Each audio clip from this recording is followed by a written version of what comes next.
Cockroach Janata கட்சி சமூக வலைதள இயக்கம் அந்நிய தலையீடு குறித்து உளவுத்துறை விசாரணை. சமூக வலைதளத்தில் மிக குறைந்த நாட்களில் 1 கோடிக்கும் மேற்பட்ட பின்தொடர்பவர்களுடன் பிரபலமாகியுள்ள காக்ரோச் ஜனதா பார்ட்டி என்ற அரசியல் நையாண்டி இயக்கத்தில் அந்நிய நாடுகளின் தலையீடு குறித்து மத்திய உளவு பிரிவு அதிகாரிகள் விசாரிக்கின்றனர். உச்சநீதிமன்ற தலைமை நீதிபதி சூரியகாந்த் சமீபத்தில் ஒரு வழக்கை விசாரிக்கும் போது வேலைவாய்ப்பு இல்லாத இளைஞர்கள் சிலர் கரப்பான் பூச்சியைப் போல உள்ளனர், அவர்களில் சிலர் ஊடகம், சமூக வலைதளம், தகவல் அறியும் உரிமை சட்ட செயல்பாட்டாளர்கள் என மாறி அனைவரையும் தாக்கி பேசுகின்றனர் என கூறினார். வேலையில்லா இளைஞர்களை கரப்பான் பூச்சியுடன் நீதிபதி ஒப்பிட்டதாக சர்ச்சை எழுந்தது.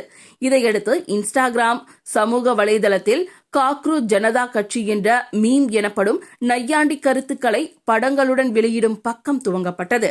இது மிக வேகமாக வளர்ந்து சில நாட்களுக்குள் இன்ஸ்டாகிராமில் மட்டும் 1.50 கோடிக்கும் மேற்பட்ட பின்தொடர்பவர்களை பெற்றுள்ளது.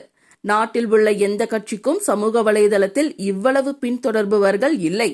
குறுகிய காலத்தில் மிக வேகமாக வளர்ந்ததால் இது குறித்து இன்ஸ்டாகிராமின் தாய் நிறுவனமான மெட்டா மத்திய அரசுக்கு தகவல் தந்தது.